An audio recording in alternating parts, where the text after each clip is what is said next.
Today's meeting of the Transportation Licensing Commission, if you'll please stand for the Pledge of Allegiance.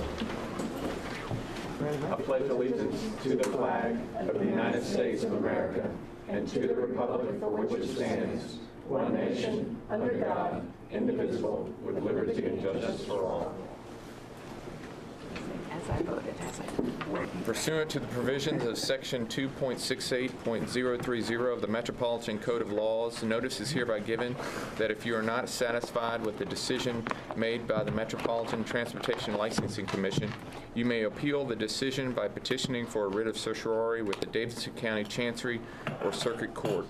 Your appeal must be filed within 60 days of the date of the entry of the Metropolitan Transportation Licensing Commission's decision. We advise that you seek your own independent legal advice to ensure that your appeal is filed in a timely manner and that all procedural requirements have been met. Has the Commission had an opportunity to review last month's minutes? We have. Make a motion to approve. Second. All those in favor? Aye. Motion passes. Next item on our agenda, we have election of chair and vice chair. Mr. Fields. Rule 3 of the administrative rules and procedures of the Transportation Licensing Commission require you to elect a chair and a vice chair on every October of an even year. So 2016, and it's October, so you need to elect. There is no rule for chairs succeeding themselves or vice chairs. For good or bad, your executive secretary is appointed. So I'm still here. You're right. Can I make a motion? Mm-hmm. Okay, I make a motion that we continue with our present chair. And who is vice chair? Tom Turner. He's not speaking, is he? He's got his head down. Are you? I agree that with continuing with the with chair, Sal. Okay, can we vote on that? Okay, I make a motion that we continue with Sal Hernandez. Second. All those in favor? Aye. Motion passes. Would you like to be vice chair? You're an attorney. I'm not an attorney. No, I really can't. Do you not want to do it? I'll do it. He's up. Okay. Then I make another motion to continue with Tom. Second. All those in favor? Aye. Motion passes. Thank you for the Done.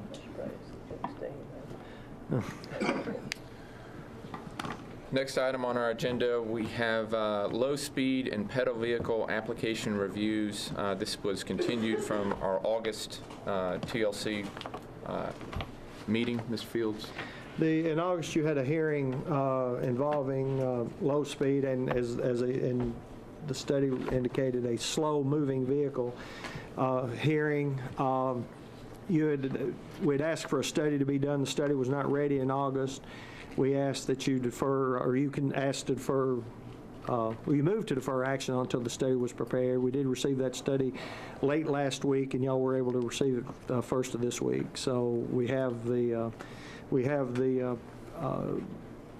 RPM is present to make a presentation to describe the study to you and to respond to any questions that you might have. And so, just to be clear, we closed the public hearing at that August meeting, so this is not a public hearing today, but we did continue our deliberations to this month's meeting so we could take into account the study that was done by RPM. But as I understand it, Mr. Fields, we still have the initial question that needs to be answered as to whether there's a need for Correct. Additional applications, and we have also officers from the Metropolitan Police Department and also the authors of the study from RPM? Correct. All right. Let's hear from the RPM consultants, if they would come forward.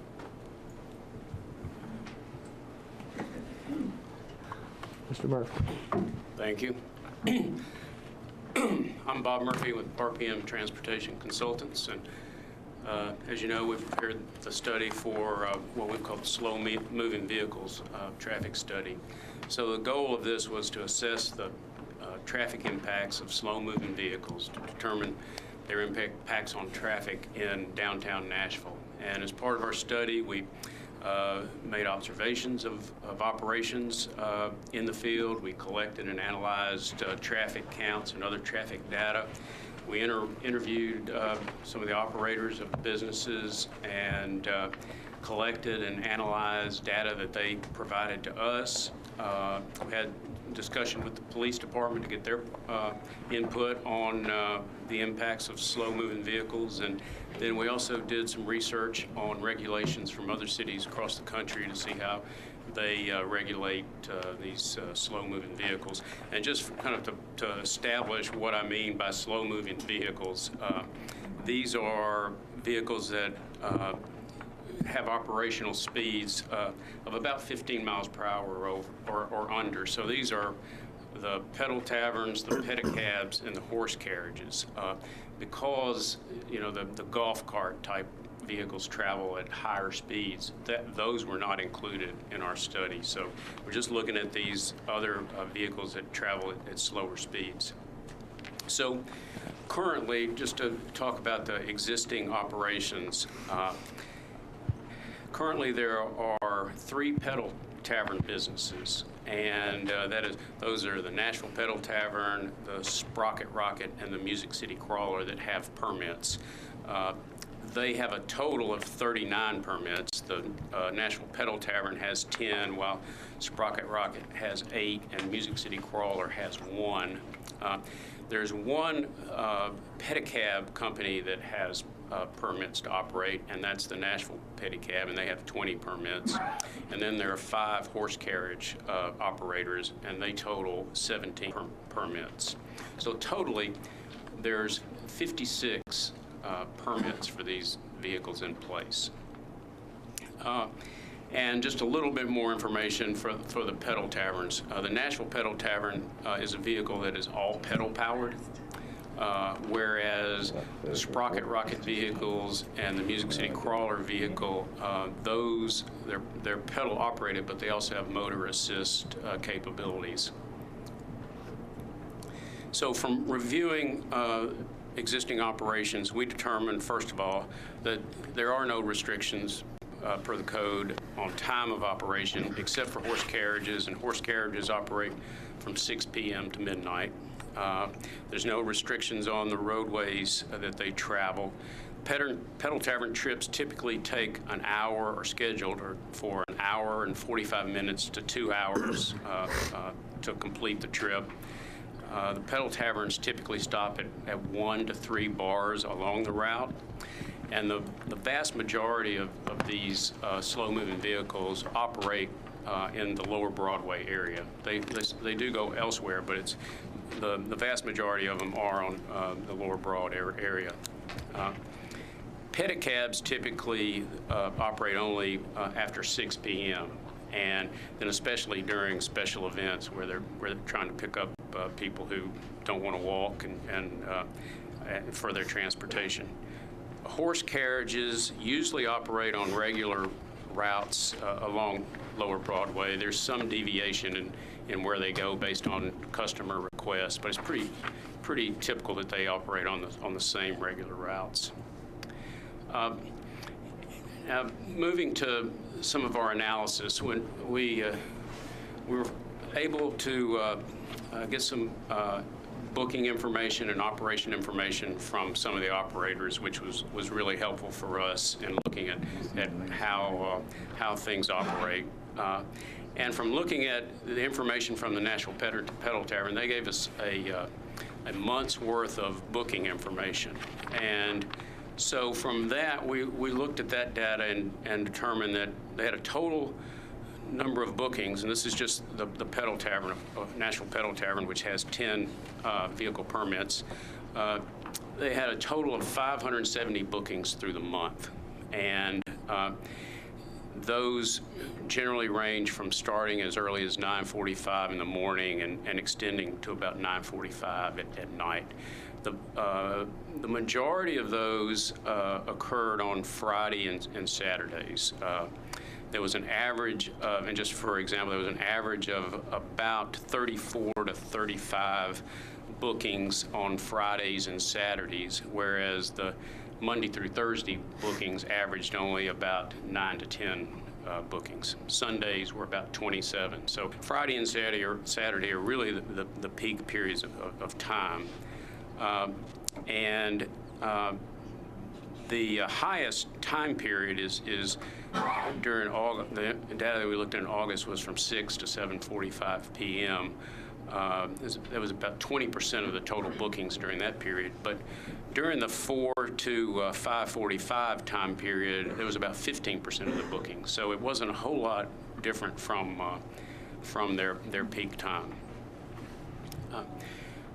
In order to do some analysis of the vehicle travel and the way they operate specifically, we did some traffic counts at 3 intersections where we knew that the slow-moving vehicle activity would be at least relatively high. And in doing these, we used video cameras to record the data. So we were able to watch that, the results of that, and gather other information. But first of all, the slow-moving vehicles don't amount to a lot of traffic in terms of overall traffic. It only accounted for less than 2% of the regular traffic, but they do travel considerably slower than the rest of the traffic. So that's where the impacts come. Even though they're not a high volume in relation to all the traffic, it's just their speeds that impact that.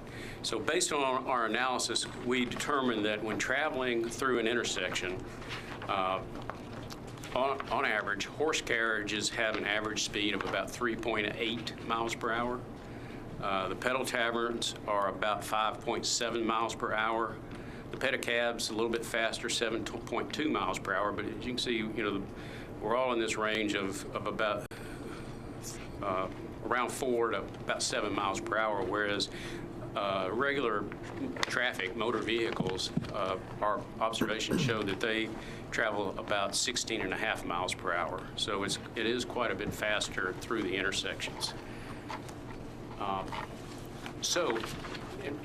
There are, I think there's clearly some impacts that occur just besides the slow speeds with situations where the slow-moving vehicles are trying to move from the right side of the street to maybe turn left at an intersection.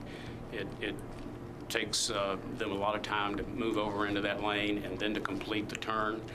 Once they're stopped at an intersection, the startup time is quite a bit longer than for regular motor vehicles. So there are some obvious impacts that these vehicles are having on regular traffic. So we looked at this and tried to come up with some recommendations that we felt would be reasonable, but also very focused on trying to minimize the impacts to commuter peak traffic, and really focusing on the afternoon peak time, because that's when it's a problem. The morning peak is not, because they don't operate during that time period. So our recommendations are first to limit the number of slow-moving vehicles in downtown Nashville during the peak commuting periods. And we've defined those as between 4 and 6:30 p.m. And limit those during those time periods on Monday through Friday. And our recommendation is that each existing operator be allowed a maximum of 4 vehicles in the downtown area during the 4 to 6:30 p.m. with no less than 15 minutes between each dispatch. And we've made those recommendations to try to spread the impacts of the slow-moving vehicles out through the time periods, but also keep the total number down. And then also, 3rd Avenue can be very problematic for traffic traveling, because a lot of 3rd Avenue only has one travel lane. So our recommendation is to restrict the slow-moving vehicles, except for the horse carriages, on 3rd Avenue from Union Street to Peabody Street. Now, additional recommendations are that we understand that there's a demand for additional permit holders, but our recommendation is that new permit holders not be allowed to operate during this commuter peak period 4 to 6:30 so that we can keep the total number down as we've recommended during that time period. And then we are also recommending that an additional follow-up study be done of these impacts to see if cutting the number down to, like we said, a maximum of 4 per operator during the time period will actually mitigate these impacts adequately. And so furthermore, what we want to do is after we've done this study, if it's determined that these recommendations, and we've called these our phase 1 recommendations, are not enough, that additional steps be taken after that. And so we would do a follow-up study, determine the effectiveness of these recommendations.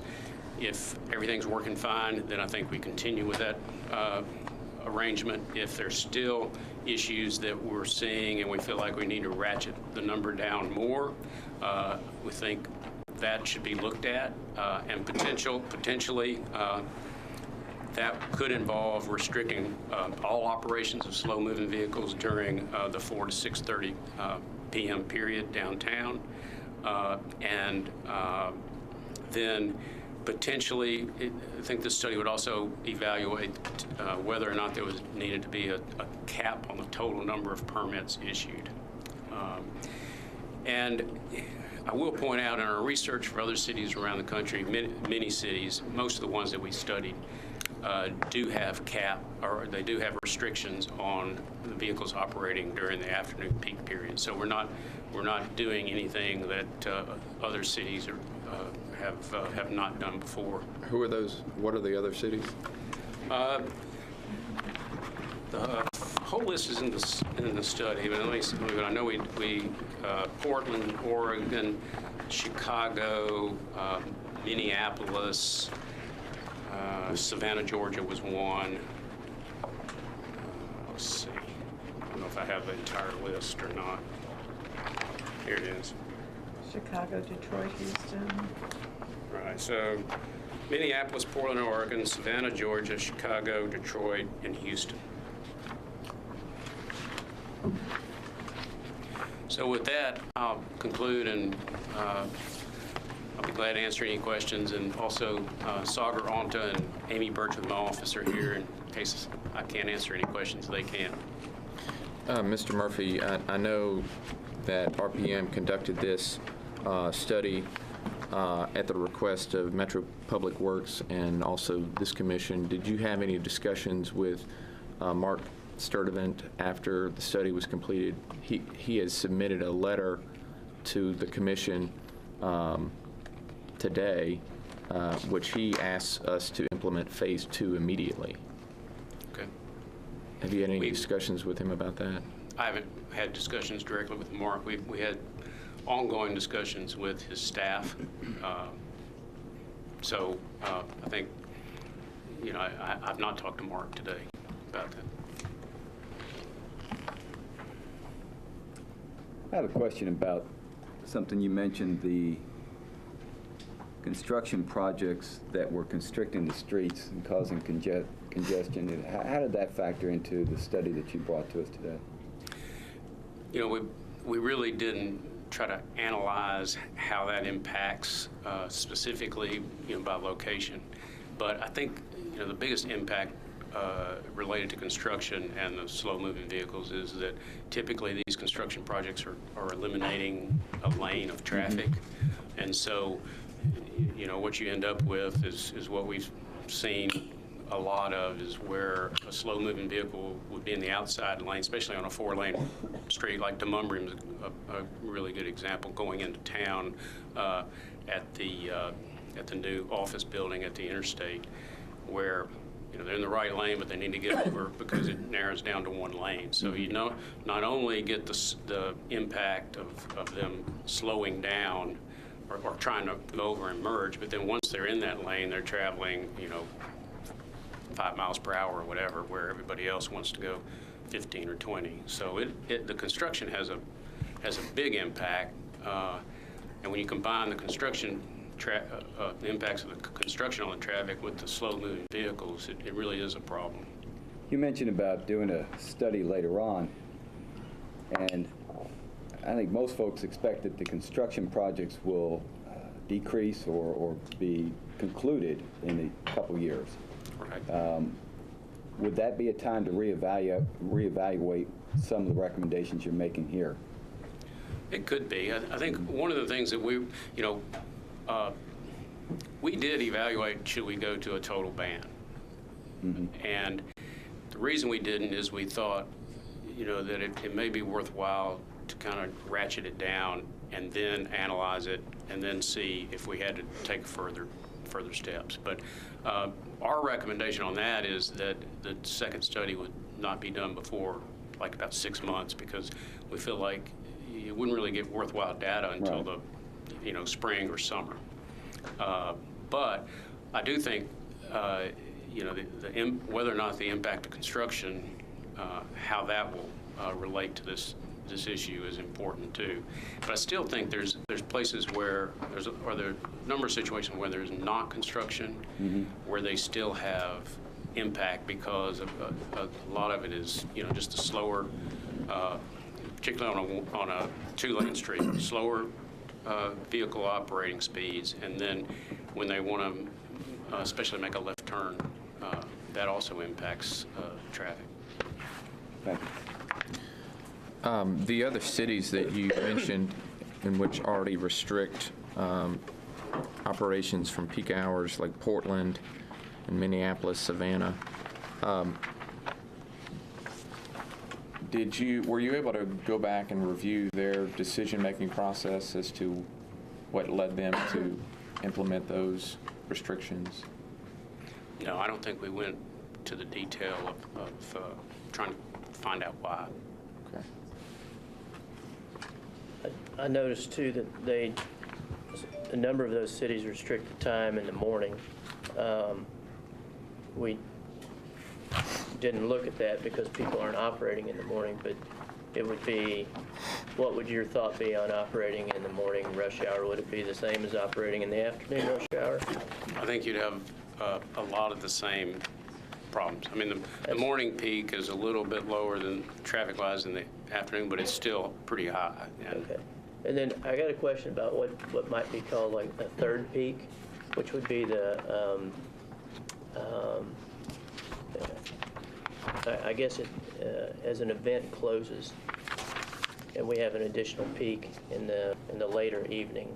If Ascend Amphitheater and Bridgestone Arena and the Ryman all let out at the same time, we effectively, it's even more than a afternoon peak hour. Right. As far as, what would your thought be on that? I don't disagree with that as being, I mean, that's a problem. I think one of the difficulties is kind of defining what the threshold of that is. I mean, we have events. We have so many events. And would it be a single event, say at Bridgestone or Ascend, or would you want to consider that maybe you do it if you have 2 simultaneous events or 3 simultaneous? It gets pretty complicated at that point. Yeah. Well, it just seems like it's a exodus at that point in time. It's tough as well, especially if you're behind a slow-moving vehicle at that, or a low-speed vehicle, LSV. At that time, it's tough. I mean, there may be a way to coordinate, with Public Works and the Police Department and looking at exit routes for special events, and then having the slow-moving vehicles operate only on streets that were not impacted. Might incorporate that in your next analysis. Good point. And the police are present. They may have some thoughts if you'd like to hear from them. Thank you. Thank you. Thank you, Mr. Murphy. Thank you. We have Commander Dre and Lieutenant Burke from the Metropolitan Nashville Police Department Commander Drake sent an email just a few minutes ago that I forwarded to y'all. Thank you. You just received it a few minutes ago. I'm Lieutenant Harold Burke. I work downtown Central Precinct on the evening shift. I'm the evening shift supervisor. Many months ago, I want to probably say it was May, I originally came here and was asked to speak on behalf of the slow-moving vehicle, if we thought there was any problems with the slow-moving vehicles. And I stated I thought there was a problem during the peak times that we talked about, which is typically 4:30 to 6:30. Although I had no real evidence, it was pretty much anecdotal from what I saw. But I think the study supports the police department's position that there is a problem during those time frames.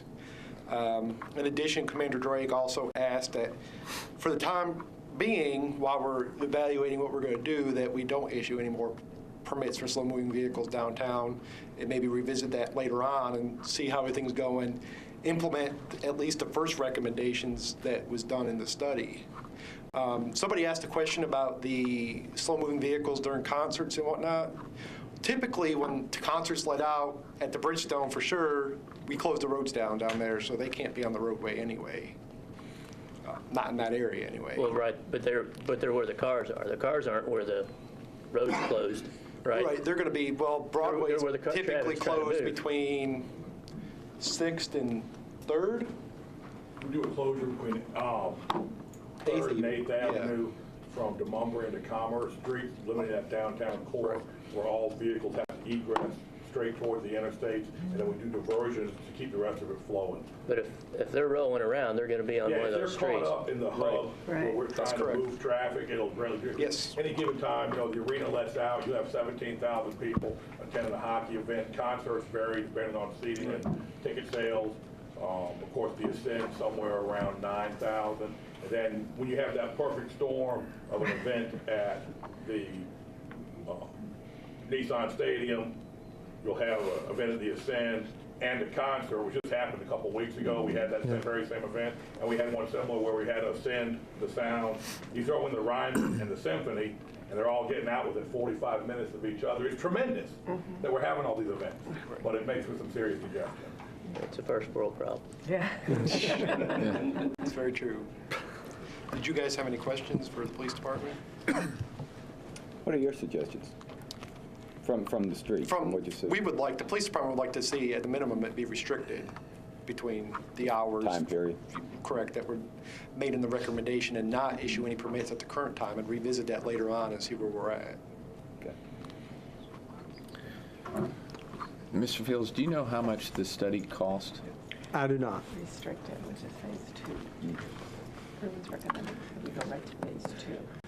My name is Ben Rogers. I am the day shift lieutenant at Central Precinct, and I spoke with Commander Drake. He just wanted me to reiterate some of the points that Harold Burke just spoke of, particularly in that the police department, like the rest of Metro government, we're very understanding and responsive to the individuals coming down here, trying to operate businesses, making money, the economic growth of the city. It's a great thing that everybody's doing, trying to work in unison with the other agencies and the private businesses.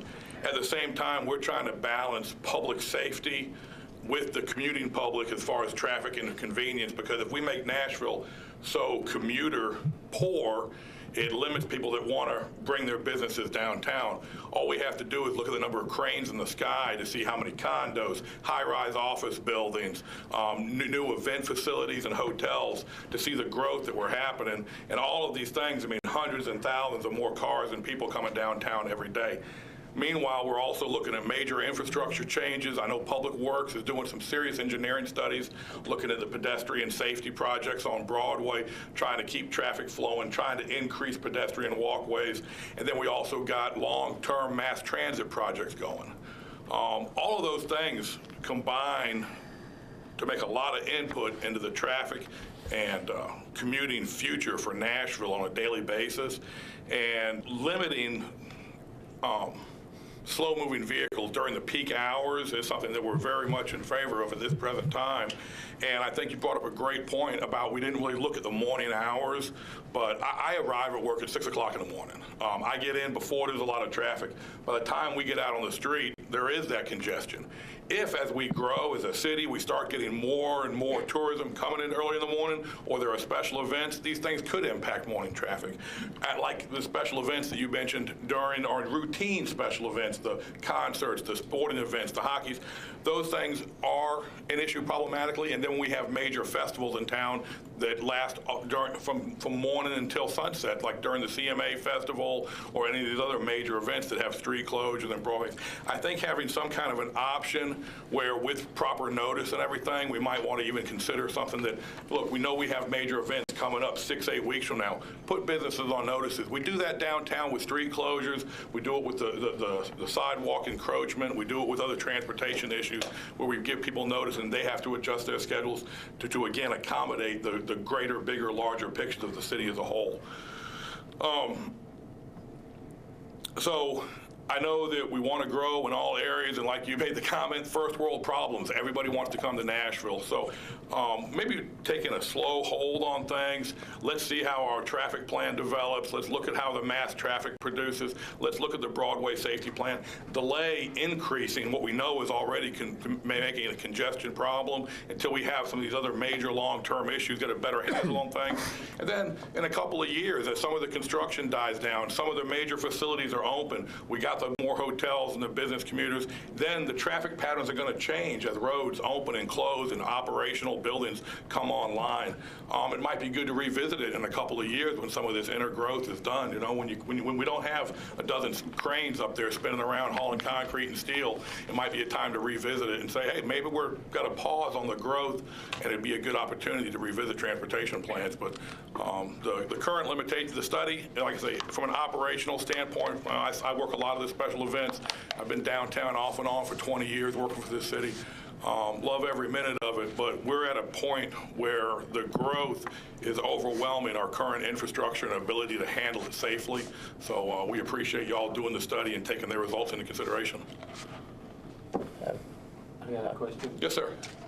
The slow-moving vehicles, taking in everything you said about the construction and just the growth in general, what percentage of that, if just an educated guess, would you think the slow-moving vehicles contribute to that? I wouldn't know where to start doing that kind of higher math. You know, I'm not an astrophysicist. I'm a police officer. No, I mean, but you say you're down there every morning. You've been. Like I say, if we remove them, I think that the study did some really good figures in explaining how, with the speeds of any vehicles getting through a section, when you look at the timing of the traffic lights, and when you can only get 1 or 2 vehicles through a traffic signal because you're waiting on a slow-moving vehicle. Well, then now you got, I don't know, what do you fit, 20 cars in a block of traffic, and you got to wait for 2 minutes to go through a traffic cycle to move 1 vehicle or 2 vehicles. You know, how does that impact the larger whole? Because once you get that 1 block held up, then it creates a grid effect where it's just like dominoes, where it backs up down the street. You hold up 1 intersection for 3 minutes, and with you know, almost immediately you got a line of cars 8 blocks long. So it definitely impacts it. As far as the percentages or numbers, I couldn't put a figure on that. But the studies with the figures, 4 seconds for a vehicle, for a car versus somewhere around 22 seconds for some of these slow-moving vehicles. And don't get me wrong, I think they're cool. I'm outside doing a lot of these special events, working traffic. I do a lot of security operations. I love watching the pedal taverns come down the street. Everybody's having a good time. They hang off the backside. I slap them high five as they go by. They think it's the coolest thing in the world. And really, I tell you, if I was here on vacation, I'd probably book a ticket on one myself. I think it's neat watching them go around. I just think that we need to balance the entertainment and the fun factor and the economics of their business versus the other hundreds of thousands of people that are coming in and out of the city every day. I have one more question. It's Sure. kind of related. What about the tractor? We're working on that. Okay. It seems to be very low speed. It's an extremely low-speed vehicle, and we have some serious questions about the overall legality of the operations. Full And disclosure, I have a tractor and like riding around on it, but I got a pretty nifty lawnmower at the house. I'm thinking about hitching up the red wagon too. So I'm not anti-tractor at all. No, tractors are cool, but I don't know if they belong on Broadway. Anything else? Thank you for your time. And if I may, just for the commission's information on an unrelated subject, but on the police, The police, the downtown police department, all shifts have worked very well and very hard with us for the many, many months, up to and including Lieutenant Burke actually allowing me to patrol with him one night, which was, I'm afraid it affected him badly, but they are full partners in what we're trying to do, and we couldn't do without them, and I wanted to say that publicly on camera and in front of the commission. So thank you, guys.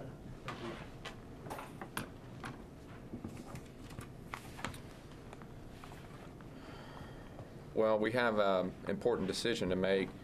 Obviously, the initial question we need to answer is whether or not there is a need for additional slow-moving vehicles.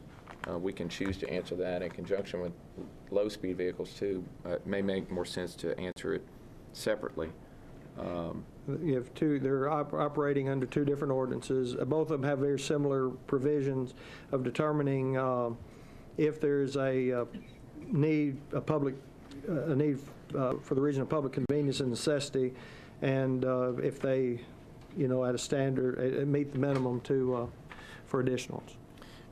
Additionally, Mr. Fields, I have a question. Maybe you can provide more information so the public can hear, and that is, under this Phase 1 recommendation from RPM, how would the Transportation Licensing Commission enforce that Phase 1 recommendation? For the public, if you don't mind, limit the number of slow-moving vehicles in the downtown area from 4 to 6:30 p.m. during the PM peak hours. Each existing operator would be allowed to run a maximum of 4 vehicles in this area during this time period with no less than 15 minutes in each dispatch. New permit holders will not be allowed to operate during the time period unless the impact of Phase 1 is reevaluated. In order for us to know that, frankly, I'd have to put a staff person, either one of the inspectors or me, or ask the police for assistance, and basically monitor it on a pretty regular basis to count heads and time, to enforce it the way this would say enforce it. I have a question.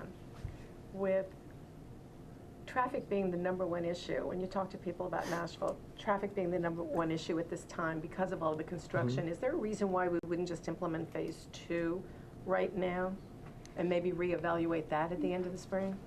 You certainly have the authority. Again, these are recommendations, based on the study. You certainly could do that. Traffic is heavy downtown. I don't think there's any debate, and as much as it upsets people when I say that, there's no way to avoid it for the time being. Between the traffic on the street that's already there and the construction issues that are there, and then you add the special events. Today, if this meeting is not over by 5 o'clock, we're going to go south to go north, because we're not going across that river in the downtown area. So it's challenging for the police department. It's challenging for our office and Public Works as a whole.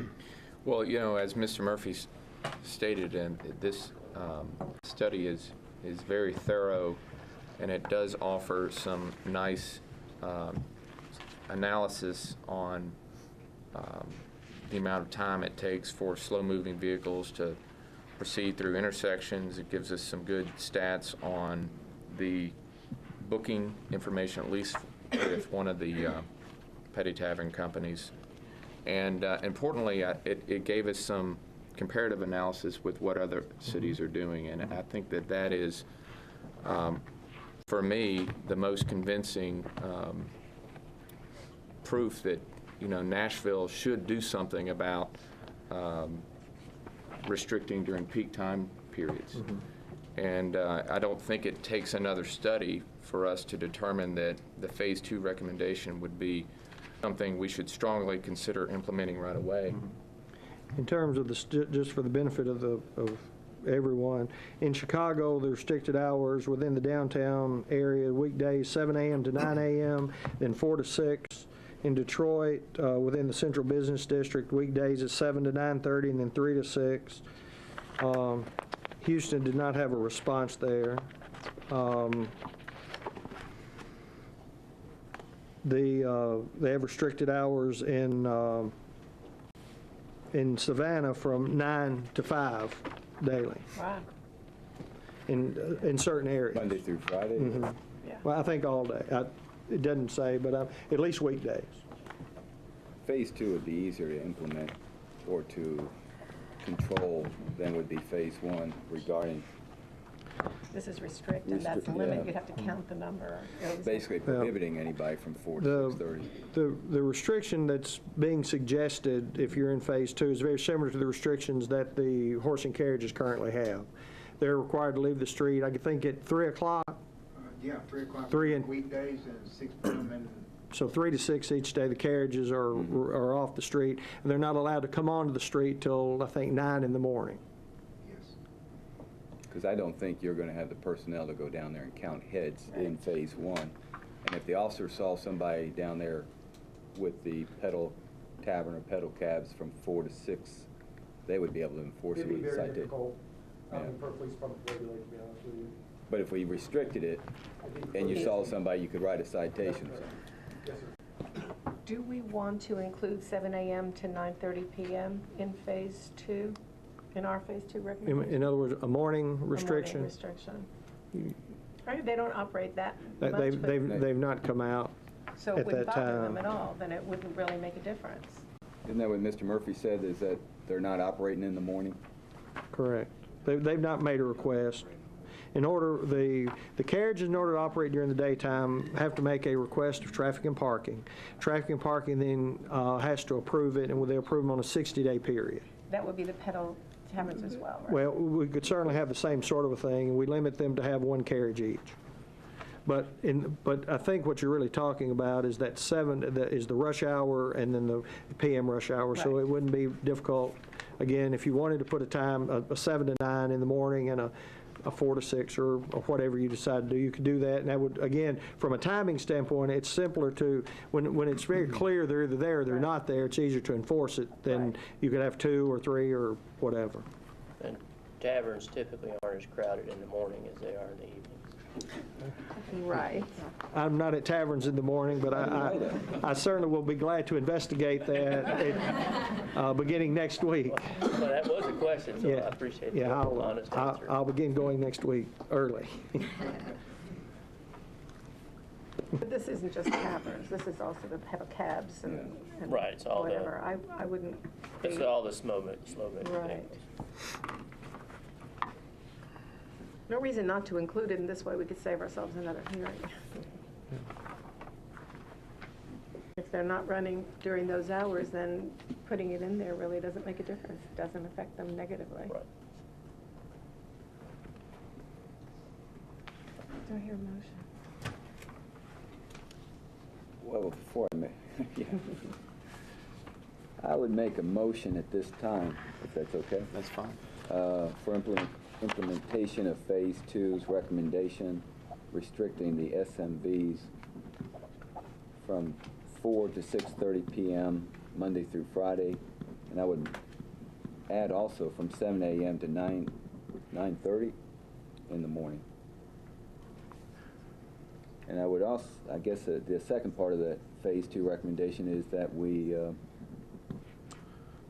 this says to enforce a cap, but I would say that we not approve any additional permits at this time. I second that motion. Just a clarification from our legal counsel. Does the motion need to move that we do not find a need for additional slow-moving vehicles at this time? Yes. I'll amend my motion and add that based on the study that's been presented to us today from RPM and the statements of Officer Burke and the other law enforcement officer, that in fact there is no need at this time for additional slow-moving vehicles, and in fact it seems to suggest the other, well, I'm getting into argument, but that's my motion. I second that motion as well. All those in favor? Aye. Those opposed? Motion passes. Next, we need to answer a similar question with regard to low-speed vehicles. Which include the the vehicles that travel no faster than 25 miles per hour but are faster than a slow-moving vehicle. And we had a public hearing in August, similar to the slow-moving vehicles public hearing, in which we were asked to consider whether or not Nashville needs additional low-speed vehicles on the roadways. And we continued that discussion after closing the public hearing to this month's meeting as well, in order to review the traffic study that was conducted by RPM. Now, Mr. Murphy has indicated that his study focused on slow-moving vehicles, not low-speed vehicles, but its analysis may still be helpful here with this discussion.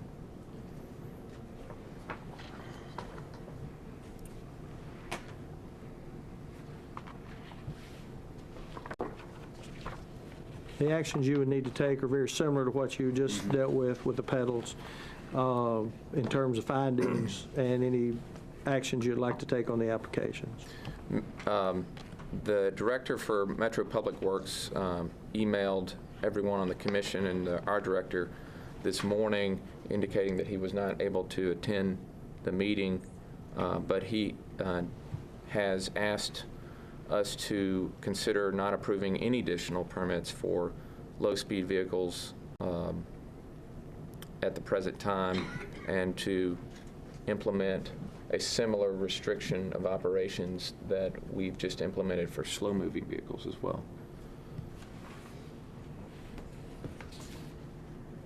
Well, the one observation I've had is that the streets in Nashville are constricted by construction projects.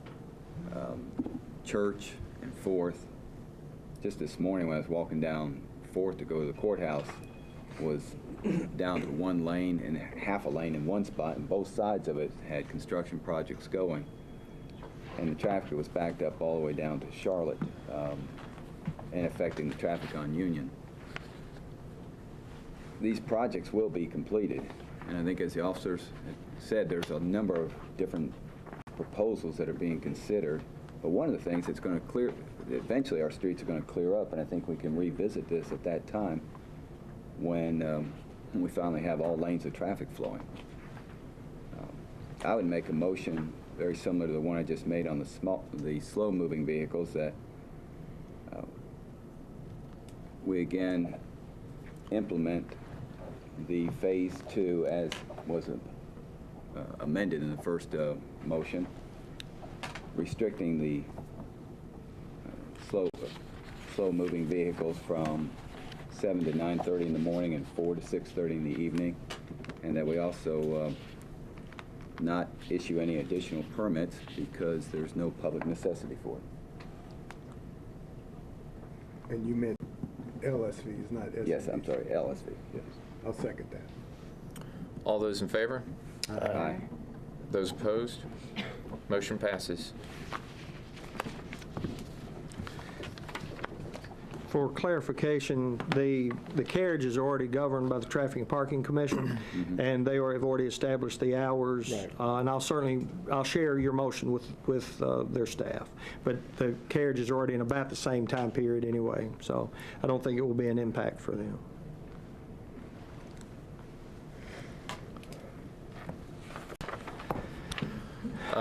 Mr. Fields, considering that the commission has decided for both low-speed vehicles and pedal vehicles that there's no need for additional permits, how best should we handle the individual applications that we have on the agenda?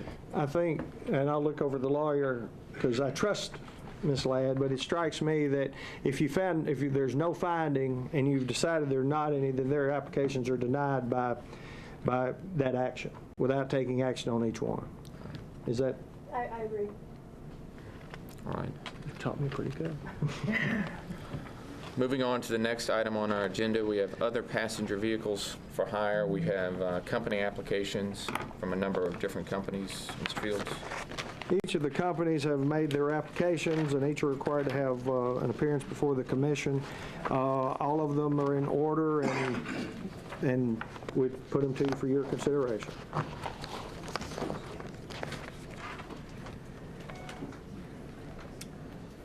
All are in order? All are in order. Move approval Second. for the applications of Accurate, Apex, Excelsior, 6 Star, Steps Ahead, 10 Music City, Titan Solid, and 007 Transport. Second. All those in favor? Aye. Motion passes. Next item on our agenda involves taxi cabs. We have a present transfer request for Tennessee National. Mr. Fields? In order to meet the rule, a application such as this should be presented to you in 1 month and voted on the second one.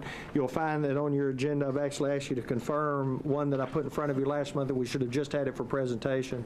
So at this point, I would ask you, it's been presented to you. This will be on your agenda at the November meeting for action. Okay.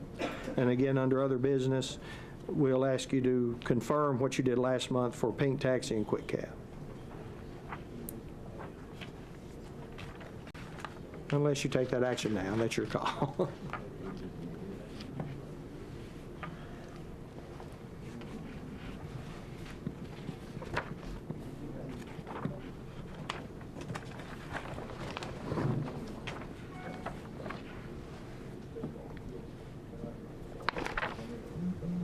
So you can move to the next item would be, again, unless you want to go ahead and take action on the Pink and I understand. to reconfirm. Next, we have a review for changes to other passenger vehicle for hire certificates from Daniel Limousine. Is I'm sorry? that our next item? Yes. They made application that as a partner. Again, the application's in order and would ask you to consider. Is there a motion regarding? I make a motion, we recommend that we approve. Second. All those in favor?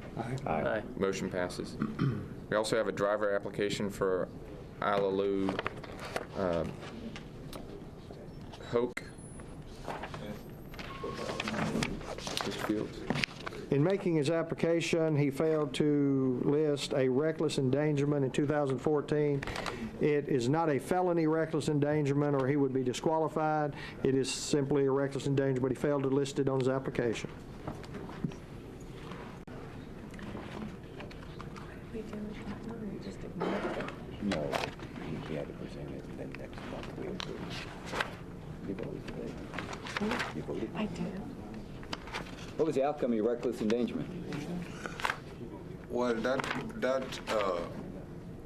3 days ago, I went to the doctor, and the doctor gave me a prescription and then gave me some tablets. He said to me, don't drive for 3 days. And then I did not drive. I took those tablets. So were you originally charged with driving under the influence? No, sir. All right. What was the charge of reckless endangerment about? Well, the police just pulled me over and said a good citizen called that I'm driving bad in the street. And that day, I did not drive no bad. I even drove from Gallatin all the way to Tompkinsville, and then Tompkinsville again back to Gallatin. And then in Gallatin, then the police pulled me over.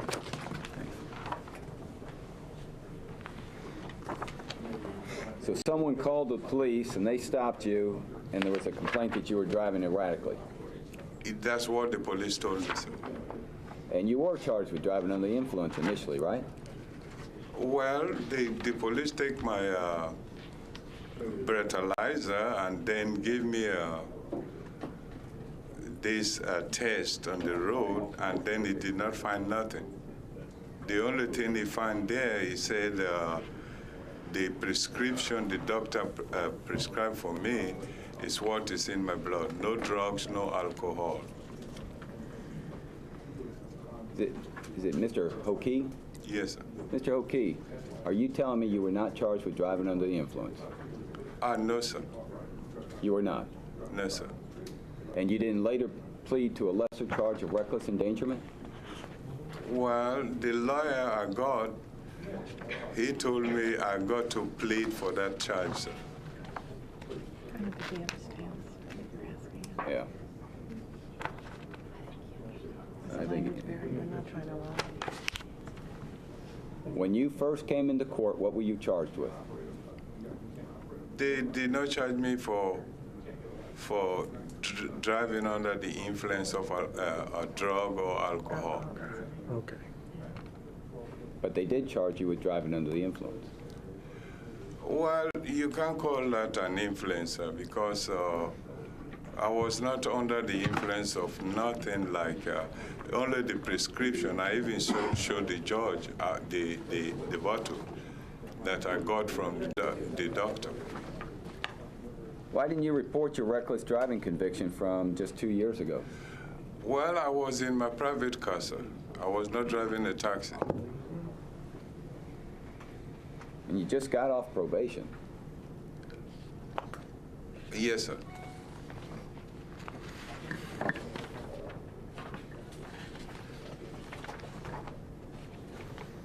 I have no other questions, thank you. Is anybody from Yellow Cab here?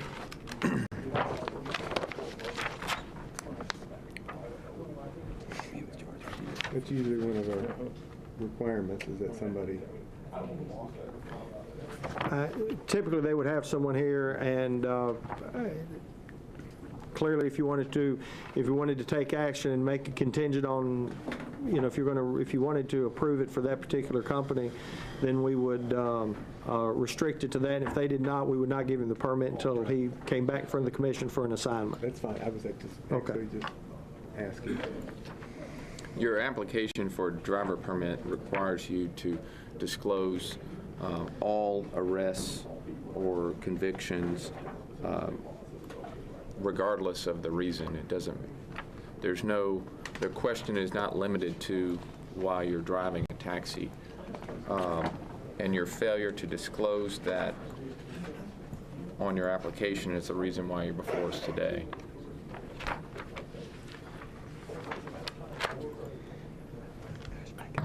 I'd make a motion for denial.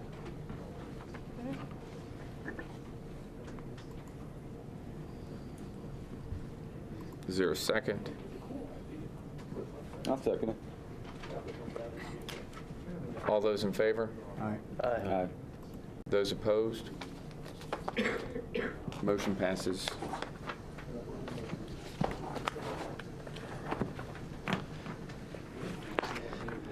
Sir, your application was denied. There is a time period you can wait and reapply and appear back in front of the commission for further consideration.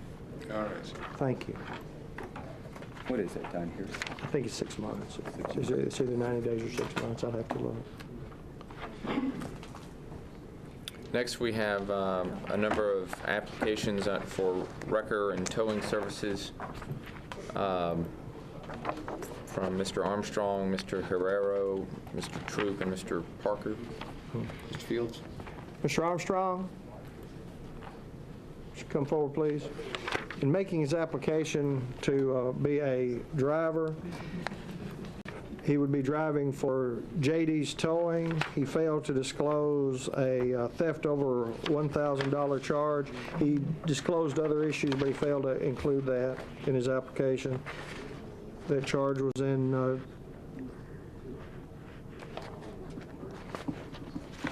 2003, I think. That was the only thing?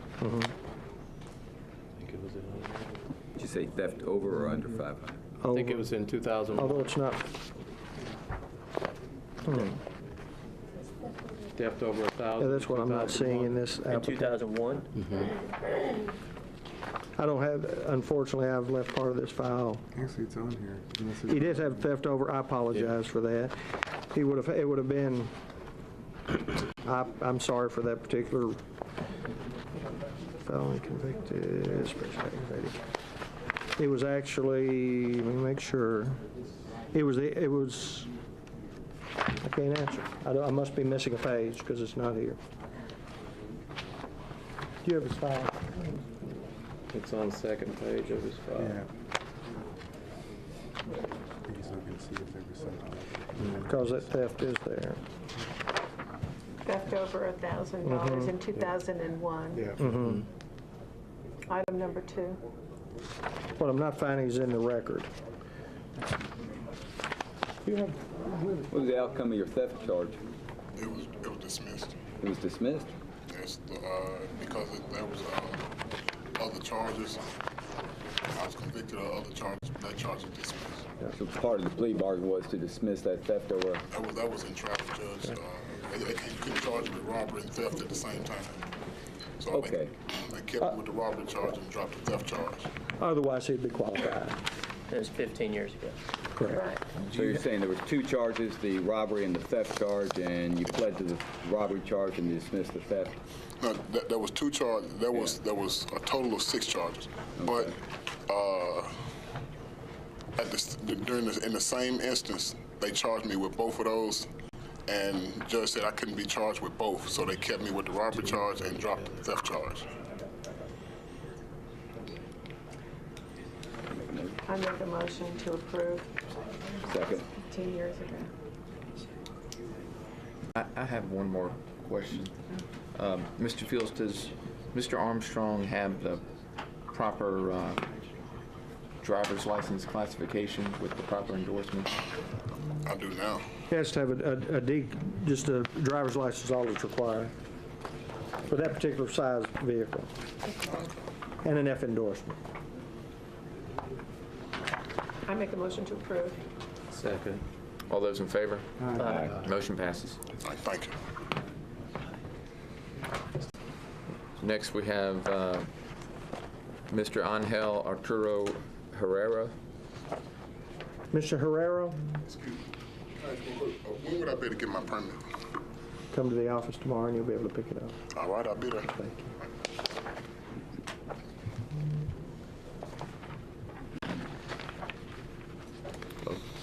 Mr. Fields? Mr. Herrera applied, failed to disclose a 2006 driver's license violation. He is also applying for a wrecker company, but we've not received all that information, so we're unable to present that to you.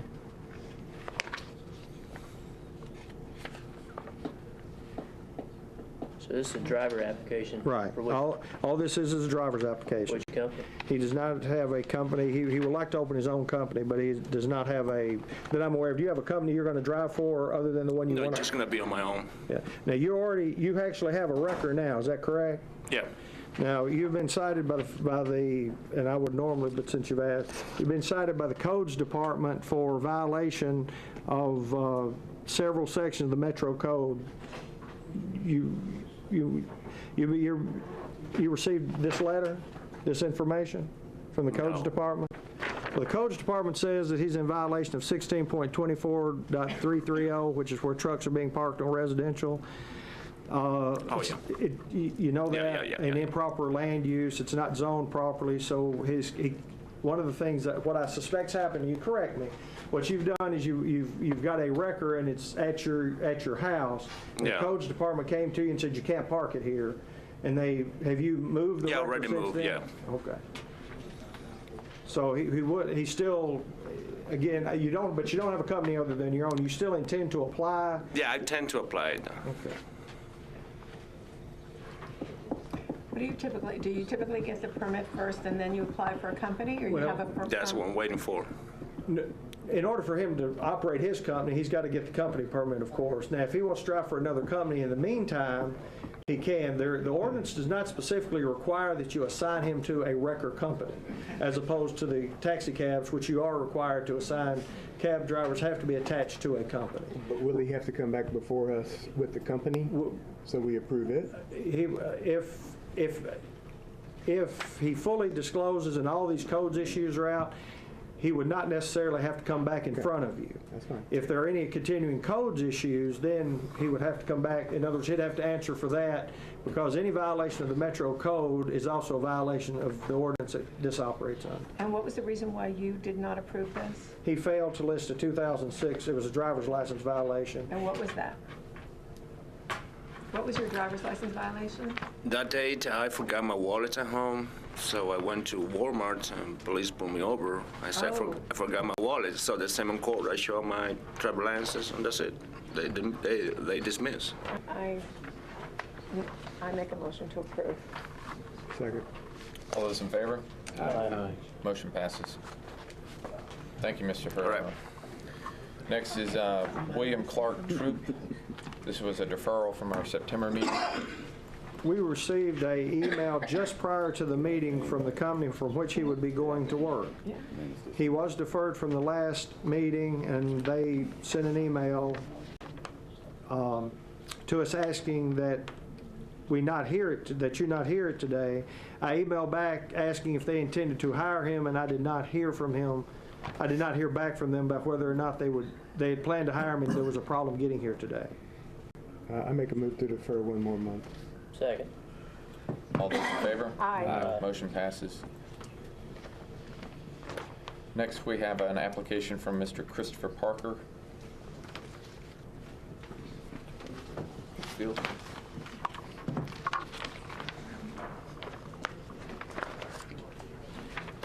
In making his application, there were, oh, excuse me, let's make sure we get the right one. Mr. Parker failed to disclose 4 charges dating back to 1995. 95 was just give it to you straight off. It was a criminal, well, I can't read it either. and I apologize for that. It was a, Oh, I see, there you go. Public tracking us, assault of police officer, evading Yeah. arrest. there were several in 95, then it moves up to 2009, evading arrest and assault of a police officer in 2011. 2012 was a public draw. They were not disclosed. I noticed on your application, you said of the ones you disclosed, I've listed to the best of my knowledge. Well, like I said, I haven't drank in a year, and all the old problems were drinking. I've been driving a tow truck for a year over the road, and I've already been with this company for 3 weeks. And it's the past. I couldn't remember it, but I own it. I did it, you know. The assault on a police officer sounds real crazy, but it wasn't. He hit his knee putting me in the car, and I didn't have enough money to fight the charge. And you've been sober for a year? Yes, ma'am. Anyone from Cotton's here? I told them about that. You know, I called up there, and they said that their employees have came before by themselves. And I said it states on here boldly, somebody needed to But come that's with who me. you plan to work for? Yes, I've already been working with them 3 weeks. Okay. One of the convictions that you did disclose was an unsafe booting where you were on probation for 1 year. What was the Booting, it's circumstance? boating. Boating. Yeah, me and my wife, I've been with my wife 14 years. We were back in a cove drinking, and like I said, all my troubles came back to drinking. And you're already working for Cotton for how long? I've been there 3 weeks, and They can work for an existing company as long as they're not working, they work in the yard, they just can't work on the streets. I make a motion to approve. Second. All those in favor? Thank Motion you very passes. much. Thank you. Next item on our agenda is a complaint hearing. We've been asked to review complaints filed against Clint Lemoyne, a carriage driver, by Jamie Lee and Darren Danielson. Mr. Fields? The complaint was filed, originally was on last month's agenda. Mr. Lemoyne asked that it be deferred till today. Mr. Lemoyne is present. The applications, you have copies of the applications, and I think Mr. Blackburn would like to make the presentation of the complaint.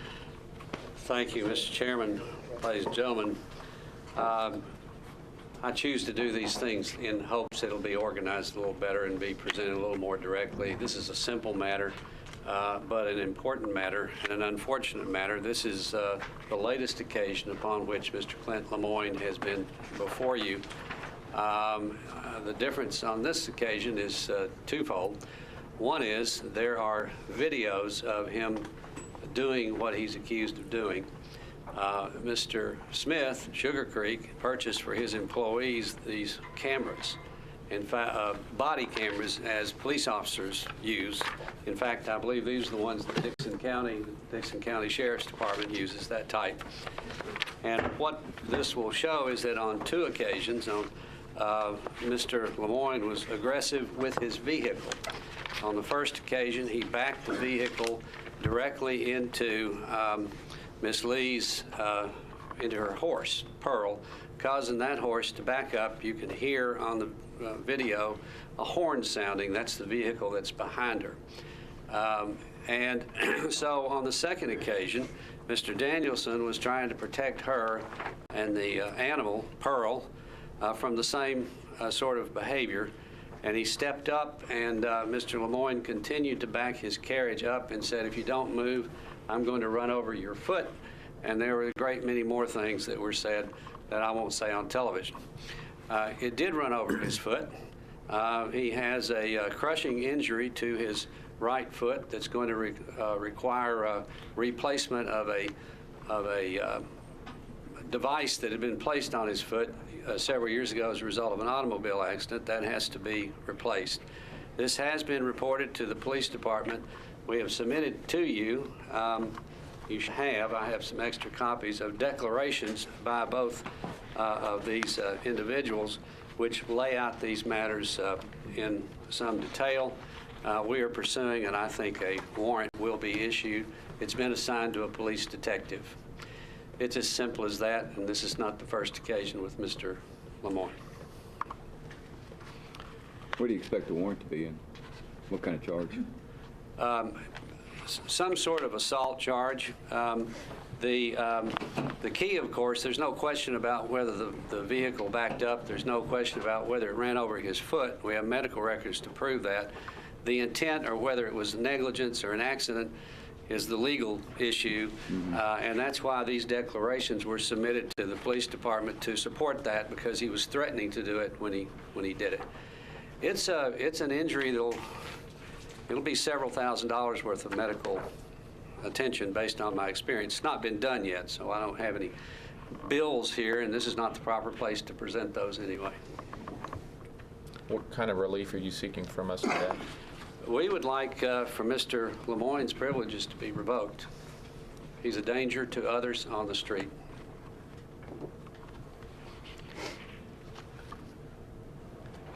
Can you get that played? They have the videos available if you'd like to see. I heard this. I heard about this. Mm-hmm. I'm a witness. I don't remember exactly when, but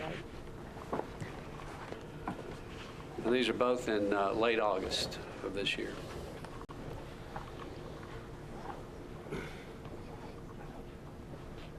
That's what the computer's experiencing. It's sort of an unwritten rule in public hearings and meetings in metropolitan government. There will be a failure of at least one piece of equipment if there's electronics involved. I do it for a living. It's a rule, period. That's right. You are in charge of the convention center. I forgot about that.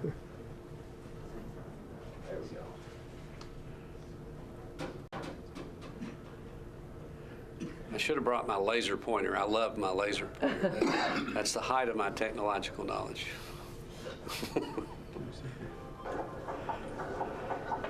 Now, is this the first occasion?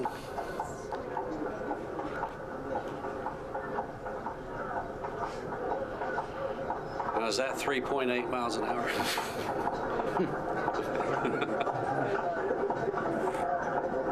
All right, to the left is the carriage that Mr. Lemoyne had. Easy walk.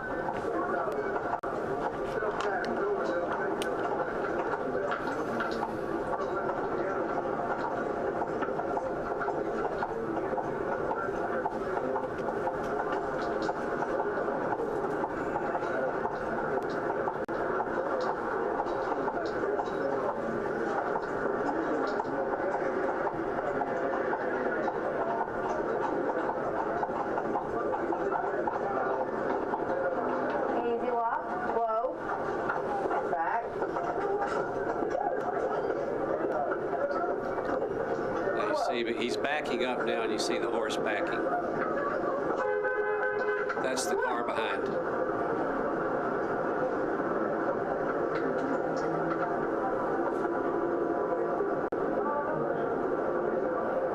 on.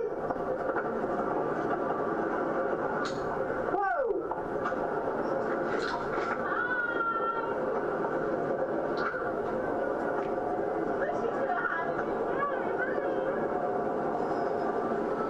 Walk on. Whoa. Hey, Johnny, Clint just purposely ran back his horse into Pearl and backed me into another car. Yes, and it is on camera, and Kenny was in on it. One of my employees witnessed this. Blew their horn at me. We just hit their bumper. Yep, it's all on camera, and he's laughing about it, and he has customers on his carriage right now.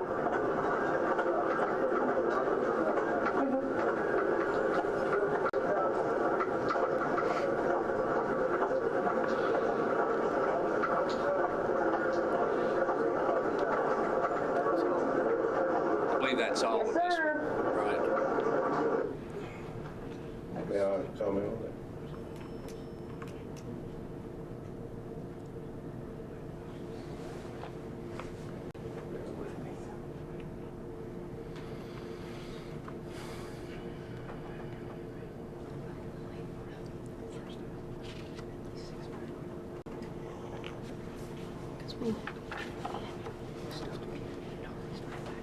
Was this on a different night? Yes. Bring the carriage down the side.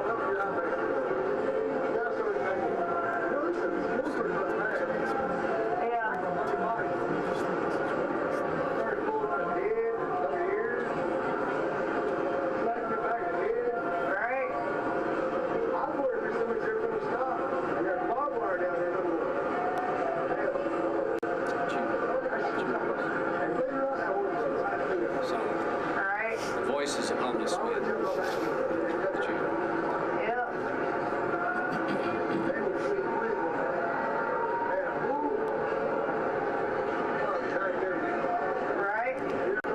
Now you see him backing up. It's Mr. Danielson who steps out.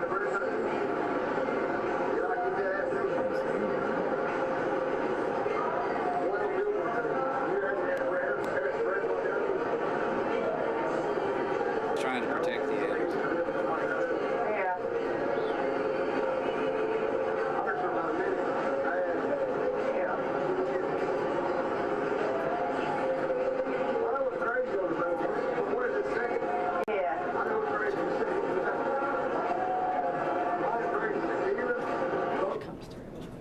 Yeah.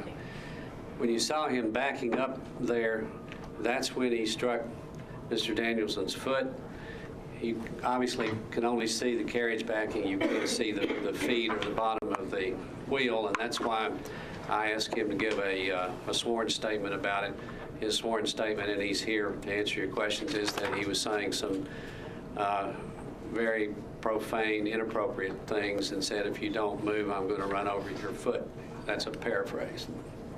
And he did.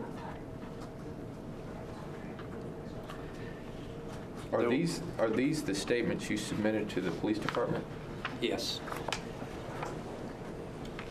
Well, I talked to the detective, and of course the audio doesn't pick up the words of Mr. Lemoyne, so he asked me to submit something so that they could understand the intent of it. And so that's why we did that. The one to whom it was originally assigned had a homicide, a sudden assignment that took a lot of time, so it was reassigned to another person because of that, and we've been in touch with them. We expect some charges to be preferred shortly. My question, I'm sorry, I probably wasn't clear when what I was asking for is, Mr. Fields prepared a number of materials for us that we could review prior to today, and what we have are the consumer complaints that were submitted by Mr. Danielson and There was Ms. an additional Lee. email 2 days ago, or Yes. 3 days ago, that was, I forwarded by email. I'm a little concerned about email based on seeing the conditions of your email, so now it's suspect whether you got that or not. That's what I was just looking here thinking, trying to determine if it actually got out of the box now. But you have copies of those, Mr. Black? I do, and I sent these because subsequent to the complaint that you have, these are what were submitted to the police department. I apologize. I should have followed up to make certain that they actually went through. That's the original. I got an email from you, but it didn't have an attachment. That's what I'm concerned about. Yeah.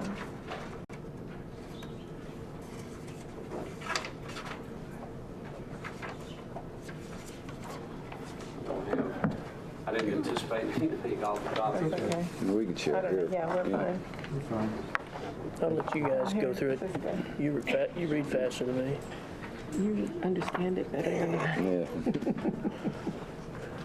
Here we go. It's going to get together. But we can't talk about it. Here we can. We're here. Oh, okay. That's fine. This is where we got in.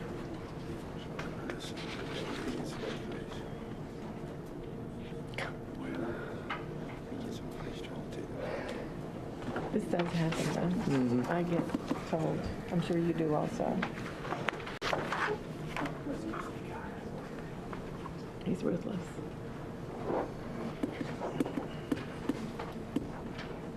You need to read this list. This looks like an original. Mr. Blackburn, it's We're ready to move. Mm-hmm. Okay.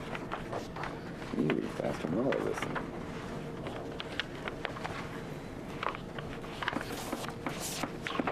Yeah, this is good.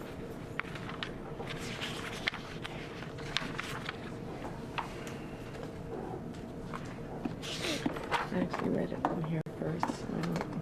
Oh. There's one by Miss Lee as well. That's original, so I'm sure you want that back. I'm sorry. Anderson's.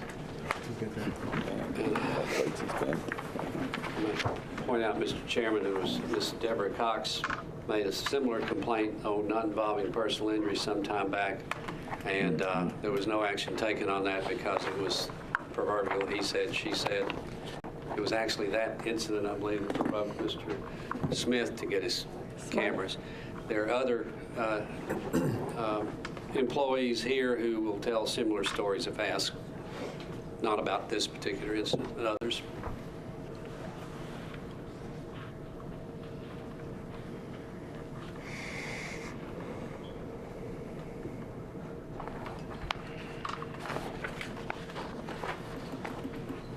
This is where I read it before, so I knew it was coming.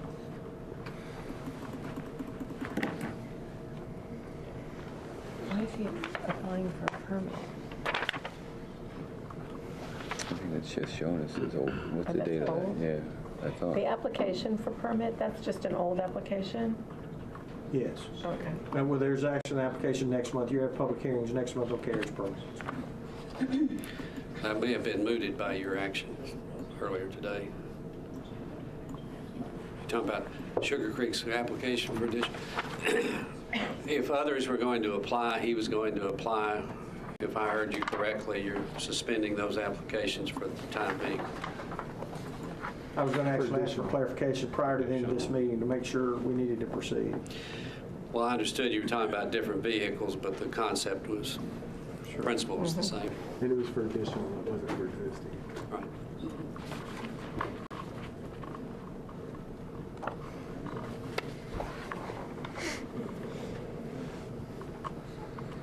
Any other questions for Mr. Blackburn, or would people like to hear from Mr. Danielson or Ms. Lee?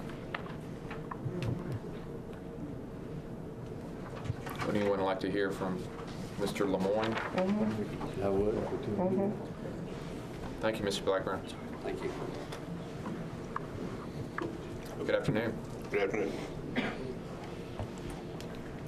What's going on?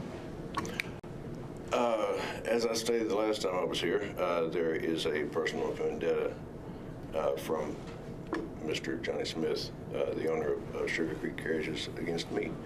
I regret that it has affected our ability to operate a business in a friendly way. Are you saying that was not you on that camera? I'm not saying it wasn't me, Okay. no. I'm saying, for example, the first video, if you'll notice, well, Kenny's coming up on the right side of me. That's the other carriage. Kenny is the manager of Southern Comfort.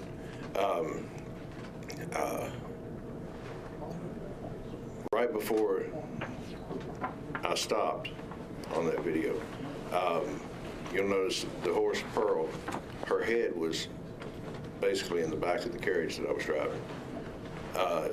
She was way, way too close. The passengers on my carriage said something about it. There's a horse in the carriage.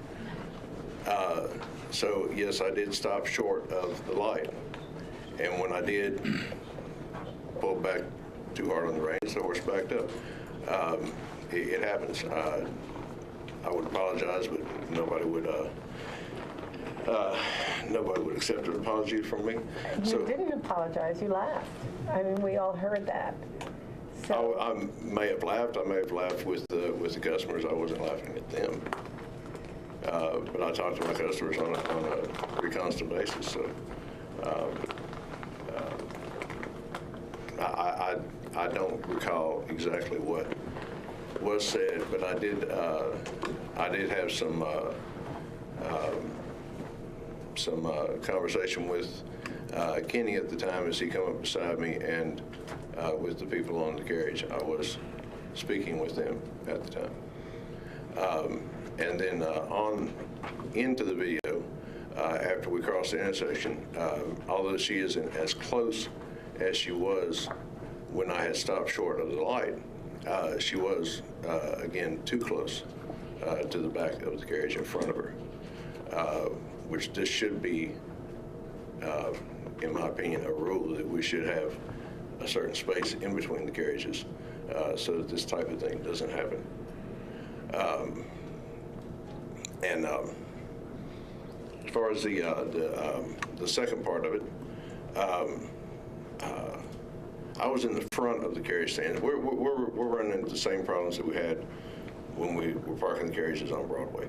The carriage in the front will sit there over and over, and the carriage in the back will get the rides. So when you're in the front, you want to do what you can to get to the back or get your rides so you can get out of there and get to the back so you can get more rides. It's all about making money. So if you're sitting in the front for a while and you're not getting a ride, you have a choice of either going around the block or backing up. There were two carriages that pulled out from behind me before I did back up. And I was all the way up by Big Shots, and it's hard to get a ride up there. So I backed the carriage up 2 spaces. And you'll notice also that I did not come close to the horse. And I did turn to try to avoid Darren, who was blocking my path. I had no intention of backing into the horse. And you'll also notice that I don't think I ran over anybody's foot. For one, I told him to move. He wouldn't move. And then I tried to avoid him by turning the carriage out into the street a little bit. And he didn't. If I ran over his foot, he has a very high tolerance for pain. Because he didn't flinch. Never flinched a bit, and when he walked over to the sidewalk, there was no visible limp or anything like that.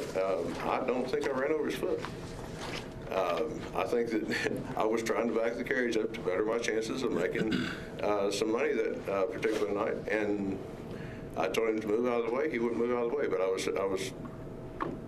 there was nothing malicious on my part whatsoever. I've been driving a horse downtown for 27 years. I've never had a complaint other than from Sugar Creek. And I have no idea what these other complaints are. I have not seen them. I wasn't aware of them. I would suspect that they would be probably from the same source in a roundabout way. Mr. Lemoyne, what's your response to the statement from Mr. Danielson about your, what I'll just call inappropriate and foul language? That's completely hearsay and false. So do you deny that you said those things? And again, There were a lot of people out there, so before you answer that question, just think about it. There were a lot of people on the street that day. yeah. Okay. I don't need to move out of the way. I think, pardon my language, that the only thing I may have said that was inappropriate was I may have told Darren, and again, pardon my language, and every night that Sugar Creek is down there, they have created a hostile work environment for all the other companies. They took a little time off recently, and all the other companies got along very well. There was no problems. All the ranch hands worked together. Nobody tried to hold rides. Nobody had tried to steal rides. There was no intimidation. There wasn't someone standing on the sidewalk, which this has happened several times to me and other drivers with this company and other companies, that Darren in particular, sometimes Johnny and himself when he's down there, will stand on the sidewalk within feet of the carriage, like right here, and where our customers walk up, and they'll just stand there and stare at us.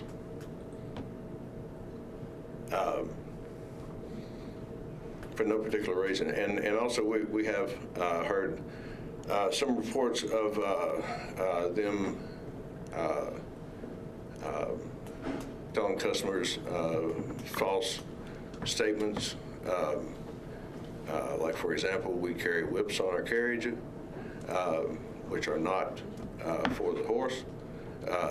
But they have told customers in the past that we whip our horses, and we're animal abusers and this and that. And it's just bizarre, and like I say, it creates a hostile work environment for everyone else.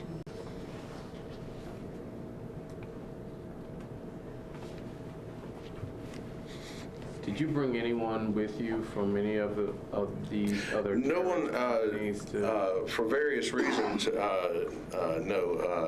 There's no one here with me today. No one was able to attend either for transportation problems or they had other jobs that they were supposed to be doing. I mean, really, I should probably be at Summit Hospital right now. My son is laying in a hospital bed, but I have to be here today.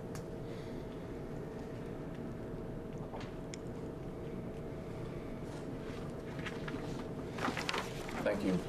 Thank you.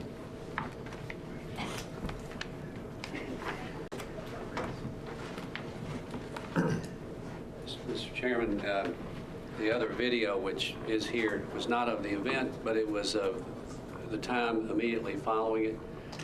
It will show Mr. Lemoyne being aggressive and using very foul language. That's why I didn't play it. It wasn't of the event itself. I think, however, that he admitted the language part of it. He's admitted that he backed up intentionally.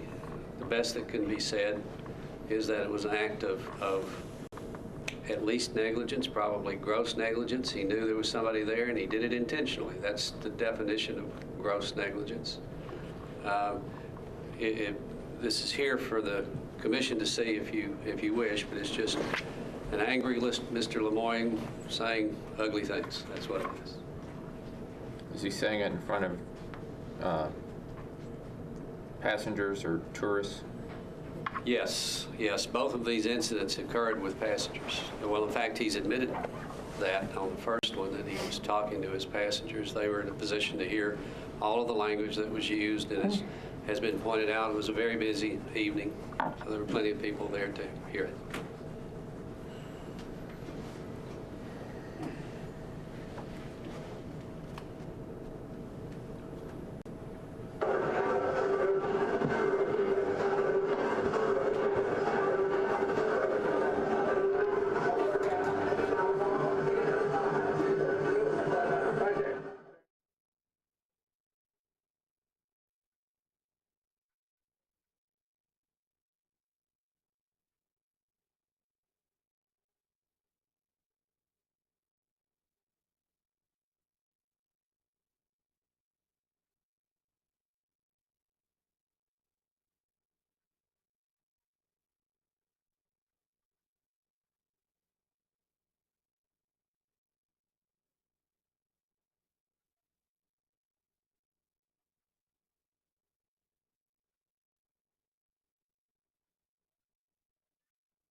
What? It was not Miss Lee. It might have been, is that Miss Cox? That was Miss Cox. Who's Ms. Cox? Are you a driver for Sugar Creek? Okay. And the reason why I did all this, you know, I pulled my cell phone out. I was playing like I was taking a selfie with Darren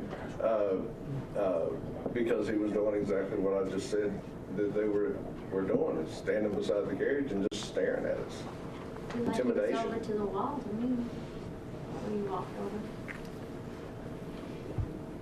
Darren was up there asking him to pull forward because Clint wouldn't. There was carriages out in the street on Broadway. That was Darren's purpose for being up there. Clint was trying to harass him. Everything this man's saying right now to y'all is an outright lie. Where am I going to look?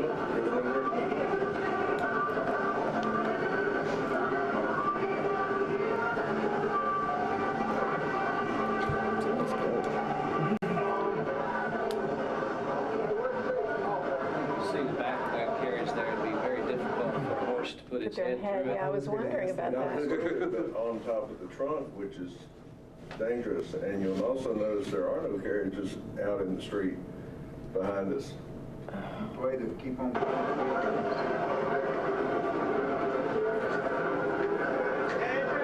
Still, even if there are.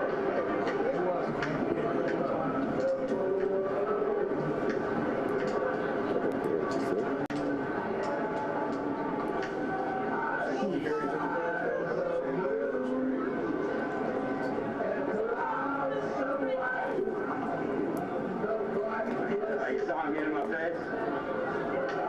Yeah, he was face to face. I was waiting for him to touch me.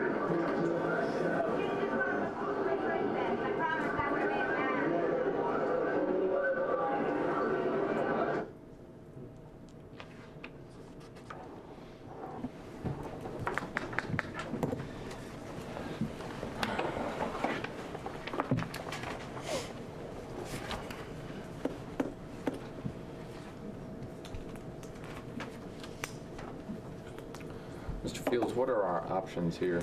Your options are beginning with no action. You could place the driver on probation. You could suspend the driver's license. You can revoke the driver's license.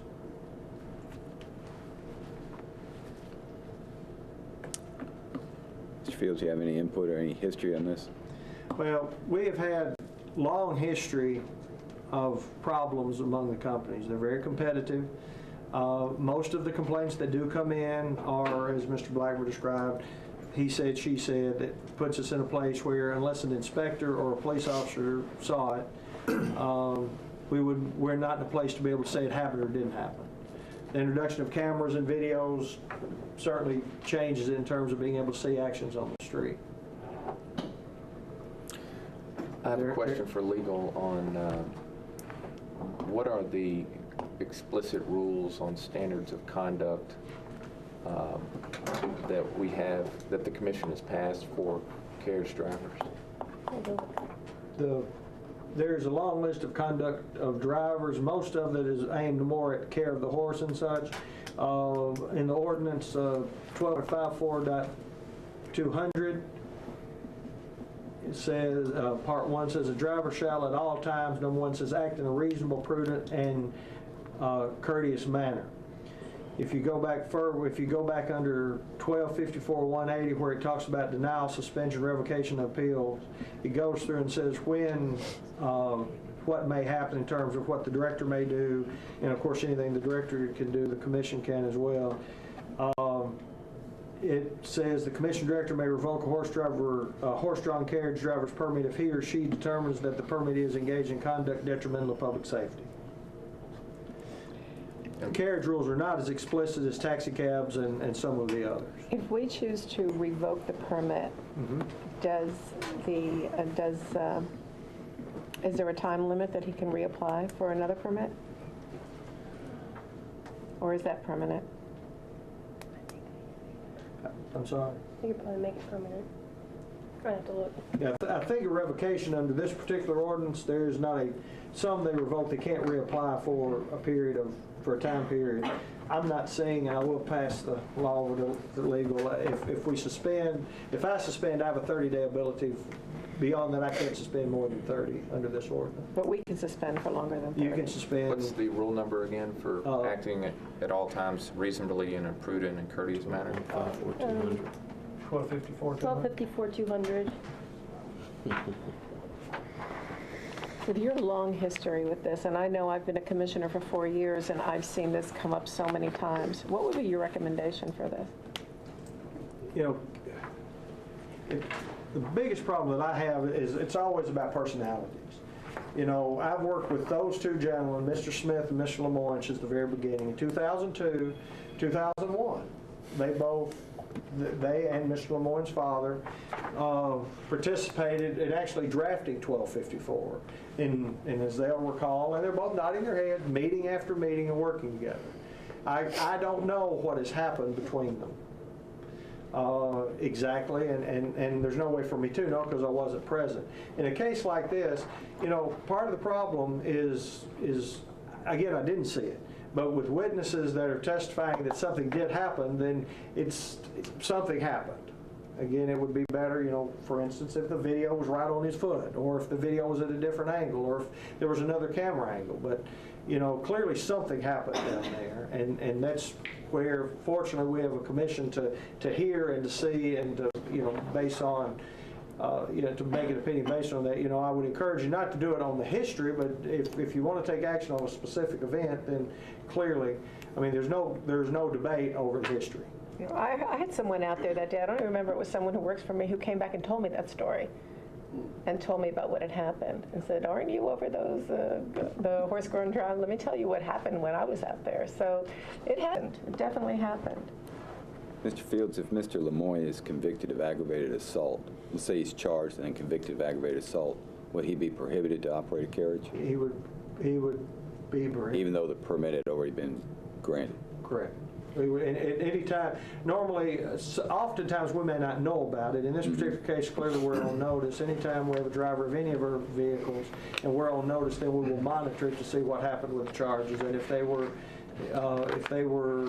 convicted of a charge that would exclude them, we would then call them and say, we would call the company, would call the driver and ask them to return the permit to such time that was no longer a factor in their record. I think for today, we're under a lesser standard, and Mr. Blackburn, I don't think said this, but I think implicit in his argument is that our standard here is, you know, has he violated any of our rules through this conduct? And that's why I was asking, what are the explicit standards of conduct? It sounds like they're actually vague, and it's just that at all times, carriage drivers must act reasonably and in a prudent and courteous manner. So if we determine that Mr. Lemoyne has not done so and violated that rule, we can take action. In deciding what would be an appropriate action to take, I do want to know what Mr. Lemoyne's history has been, as far as you know, in terms of operating the carriage. Well, And has he been operating for 27 years in Nashville? Mr. Lemoyne was, he and again, and his father was also an operator. They were here when I came into the position in 2000. They were already operating, and that's when, again, I think it was 2001. It was determined we needed some rules just to identify official carriage stands and identify how we treat the horses and driver standards. We did not establish rules at the time similar to taxi cabs. When this ordinance is revisited, we would certainly, in response to the chair, their standards would very likely be exactly the same as what we're requiring of the other drivers in terms of conduct and so forth. We'd probably ask you to adopt those same standards.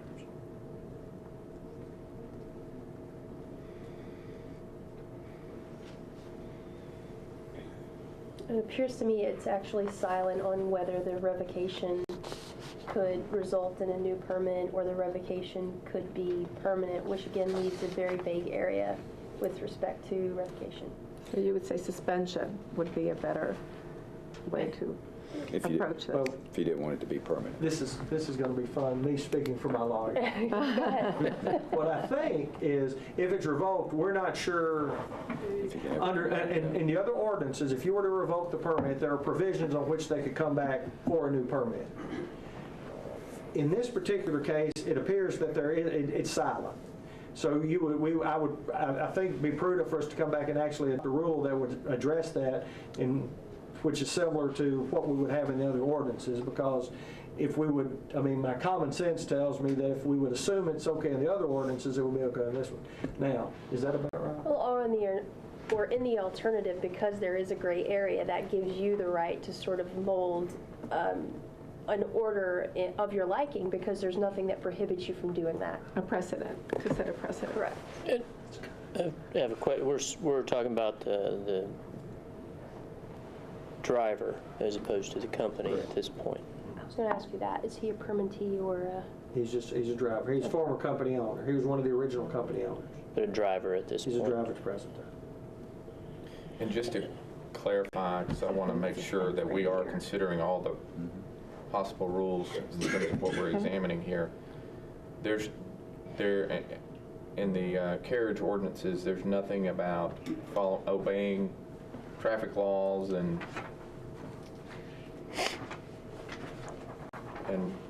similar rules. Mr. Chairman, excuse me, I know that there is, because about 4 years ago, perhaps, there was a debate about the carriages doing U-turns on Broadway, and the argument or the allegation then was that they were not following traffic laws, so I know at that point that was discussed. They must observe and obey all traffic laws and regulations of Metro in the state. That is under that 1254-200. They are required to follow all the traffic laws.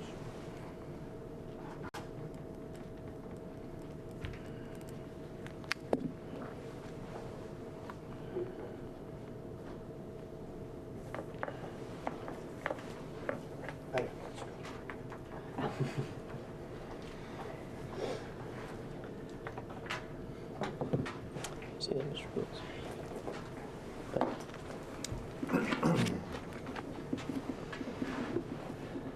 Mr. Chairman, before we ever make a motion, are we allowed to have discussion about what we think is appropriate? Yeah, if anything? absolutely. There's So we no don't get reason locked why we can't deliberate amongst ourselves and discuss the statements that have been put before us, the videos. I'm obviously concerned that ongoing history between the persons involved here, that's obviously not good.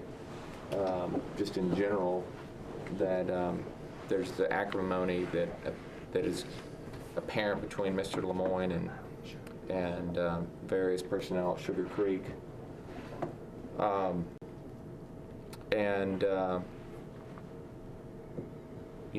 It reminds me that we probably should revise our rules of conduct for carriage drivers to make it more explicit on how they should act as ambassadors for our city. hearing Ms. Cox's statements on the video bothered me. And I know there's not a complaint about her, but her language was not appropriate. And arguably that violates Rule 1254-200 as well. So I think that, you know, before us, we've got a complaint against Mr. Lemoyne. You know, it's, you know, for us to decide if he's violating our rules, and if he is, then we can, you know, order an appropriate sanction, and that could be suspension, could be probation, could be nothing, it could be complete revocation of his application or his driver application.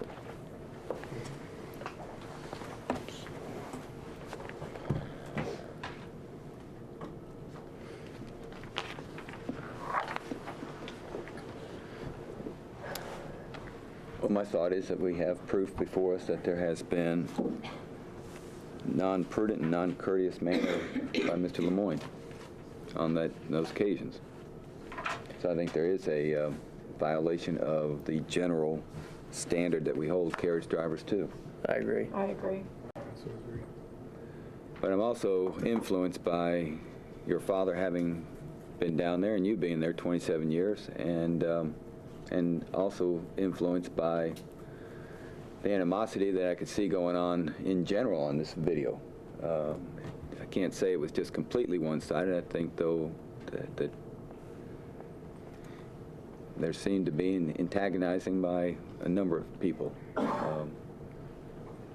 But what I come right down to is that you said, I told him to move, and when he didn't, I backed up. And that's egregious. And that comes to my concerns for conduct detrimental to public safety. And while it may not have been a tourist or someone who lives down there, the gentleman is also part of the public. My thought is a suspension, because I think it's time to send a shot across the bow to all carriage drivers out there that we're going to hold you to a higher standard, and we're going to suspend your license if you violate it. I would recommend 90 days. And it's not a motion, that's just discussion today at this point. While we're on the subject, what I also hear in this is that competing for rides is the biggest problem that they have. I think it's something we need to look at in terms of maybe making rules like they have in other cities of first one in line gets the next ride, period, in the conversation. I think that would eliminate a lot of this problem of competing for rides. There's only so many carriages downtown. Everybody's going to get a ride. They're going to be the next man up, next woman up, sorry. And that's something that we need to look into, because that's what I hear repeatedly when I hear these things. It's all about competing for a ride. Your point of them standing in front of your carriage to keep you from getting a ride, all these other things that are going on, that's what I hear is the competition for a ride. So I'm not exonerating anybody from blame on this particular instance. I'm just saying sometimes certain things come up that create other situations down the line for good or bad, depending upon who's looking at the situation. But I think that's something we definitely need to take a look at. I agree with you. It's like a taxi stand. Exactly. First taxi in line is the one who gets the next fare, period. Right. Period. I just have to say that we have, on occasion, on this commission, suspended a driver for 90 days or something much less than what's going on here right today. So you obviously would like us to consider a greater length of time? Well, I think that this is bad. I just think that it's, you know, having heard this so many times, and yes, of course, before it was the he said, she said, and this is, and having witnessed some of it myself, even out there on the street. I am part of the hospitality community. I understand what it is to be an ambassador out there. People come out and they want to ride on your wagon, on your buggy. They want to take a ride. They want you to tell them about the city and how wonderful it is. And I have personally witnessed some of the aggression going on between the two companies, and usually it's the two companies. And I just don't know how, I don't know what it is that we can say to get you to play well with us. I don't know what it is, what kind of rules we can put into effect to get you to play well with us. I really don't know, although I do like your idea. First one in is the first one out, and that's it, just like in a taxi cab. And I don't know if that's something that we can do that might be able to help this. We certainly can research it and be prepared to present that to you in November, some actions along those lines. It's what is it going to take? What is it going to take? Because you can feel the air out there. You can feel that you can cut that air with a knife. And there's no reason for it. Absolutely no reason for it. And the one thing I want to say is, you know, we've heard arguments in the past of how, whether it's carriages or golf carts or whatever, how they help with the tourism industry, and that's all fine and good, but trust me, nobody's not coming because they can't get a carriage ride. Right. So just understand that, you know, the worse it gets on this end, the easier it is for us to go, no more. Yeah, and if there's not enough room to park all those carriages, maybe we have too many permits out there. Maybe we need to limit the number of carriages. I don't know what the answer is today, but something's got to be done. May I say something? Yes. If you'll stand up, please. Sorry. We only have 5 spots to park in, and 17 permits. That alone creates problems. Finding another place to put the carriages is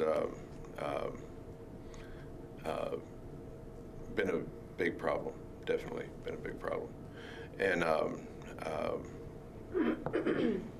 yeah, that's something that we definitely do need to address in the future, in the near future, if possible. But the idea of having the carriages in line to where the first carriage is the one that gets the ride, we're not like taxi cabs. Now, somebody might say, I want to ride in the pink cab. I want to ride in this one because I like their phone number at 3333333, or something like that. But as far as the carriage is concerned, each one is different. Each horse is different. Each driver is different. And some people want to ride on this carriage or with this company, and so having. I understand your point, but here's the problem. Is that if you guys can't play nice in the sandbox, then somebody has to come in and be the adult and go, here's how we're going to fix this. Exactly. Somebody just have to wait their turn. Right. Somebody wants to ride yellow cab's third, that's the way it goes. I've seen a cleaner cab be the second one, but I'm in the first one because I'm the first one there. Yeah. Either I step back and let someone else take it, or there's no other way because this isn't working. This system isn't working. Right. It's not, and I totally agree with you that we do need to come up with some other plan. And maybe we look at splitting areas for drop off and pickup, and having a schedule where we alternate days. That's an idea too. But anything would be open at this point to do something about the problems that we're having. Yeah. But with the current system, there's probably not an end. There's not an end in sight to the problems. What happened that caused this? There must have been an incident, something that happened that caused it. That tipped it, that said, okay, I hate that company, that other company. No, you don't want to go there. You're going to get 2 different answers. Well, I worked for Mr. Smith for a while. Okay. And my father is the one that got him started. Okay, enough said. So you were working in the same company at one point. To put it down to one incident, you might consider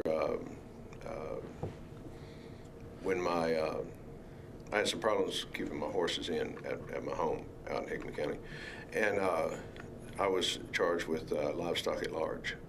Right, I saw that. And Mr. Smith came into this board meeting and proceeded to tell anyone who would listen that I was charged with felony animal abuse. And Okay, I'm sorry. And I was to an ask that employee of question. his at the time. I'm sorry I asked that question. You know, the other possibility on sanctions is a period of suspension followed by a period of probation. Yeah. And I'm assuming probation's like it is in criminal court. You violate that, you could lose your permit. And Can I speak some? No, we're going to try to keep to the relevant issues. We're not trying to. Right. Part of this is, for me, I think we need to do something, but at the same time, it's easier for a court of law to figure some of this out, and it will then tell us what we really need to do. So I'm not opposed to doing something that sends a message, but at the same time, like you said, Patrick, create a probationary period that will take us through whatever scenario there's going to be on the criminal or civil side, and that will also tell us how to move forward from there. I'd be in favor of that. There is, I assume, a criminal proceeding in the works. The information was provided to the police. They assigned it. You know, there's a couple of ways. You can have a police officer that seeks the warrant, or you can go over to that little outbuilding they have behind the jail and speak to the two people who are there. Because this one involved possibly a personal injury, they assigned a detective. As I mentioned earlier, the detective who was assigned got called away on a much more serious matter, but it has been reassigned, and we anticipate that there will be a criminal warrant filed. How severe that is will be up to whoever makes that decision, and then it'll go to the General Sessions Court. But no formal charges at this time? No, but that will happen. That will happen. There's no civil lawsuit filed, but that may happen. The only thing about waiting till we see what happens in the criminal courts is if it's a misdemeanor, it could be resolved in 6 months to 8 months. If it's a felony, we could be talking 2 years. He may decide to go for a trial and... Right. No, I understand, and I misspoke. I'm not saying totally wait. I'm saying make a finding, include a probationary period, and then we will see what comes down the pike from any civil or criminal Something happens during case. that probationary period. I think we're probably making it a little too complex. Yeah. I mean, we don't need to decide whether or not Mr. Lemoyne is guilty, period. We just need to decide, has he violated our rules? And if he has, then we can act. I think we've pretty much agreed that he has, right? I move that we have a failure to act reasonably prudent or courteously in violation of Section 1254-200A1, and that we suspend Clint Lemoyne's driver permit for a period of 100 days, followed by a 180-day probation period. I'll second that. All those in favor? Aye. Aye. Motion passes. Good luck. Next item on our agenda is a public hearing. We've been asked to consider modification of Taxi Cab Rule 14 regarding vehicle restrictions. Anyway, it takes him past Mr. Fields. When we modified the Valentine's Day. when we modified the taxi cab rule... Excuse me, Mr. Fields, Mr. Blackburn, I have your original declarations. Really? Clever. Sorry about that. That's fine. When we modified, when this body recommended the Metro Council modifications of 6.72, which is the tax cab ordinance, there were certain things in there that required their action, but there were also rules that you could come back to. One of the things that we did in the ordinance was allow taxi cabs to stay on the street a full 10 years. Make it very simple, where a 2007 vehicle can stay on until the end of 2017. In your rules, Rule 14 of the taxi cab rule, it says the year model of a vehicle placed in service for the first time as a taxi cab shall not be older than 5 years. Since it's a rule, there's two portions there talking about the 5 years. A 7-year-old vehicle, they've asked, the taxi cab industry has asked, and I think it probably makes sense that we allow a cab older than 5 years to come into service. We debated whether it should be 6 or debated it be 7. So basically what we're asking you to do is modify that rule to allow a taxi cab to come into service as old as 7 years. And that it can be moved in 7 years. There's also another provision talking about how it can be moved. That we allow a 7-year-old vehicle to come in and then to be moved in that time period. It will hopefully be an economic benefit to the taxi cab drivers, and in light of some of the other issues that they're facing, we felt like it would not violate public, it would not give a problem for public safety that we approve this. So I'd ask you to modify Rule 14 to allow 7-year-old taxi cabs come into service. So moved. We do have one person who's requested to speak, Mr. Jim Burrow.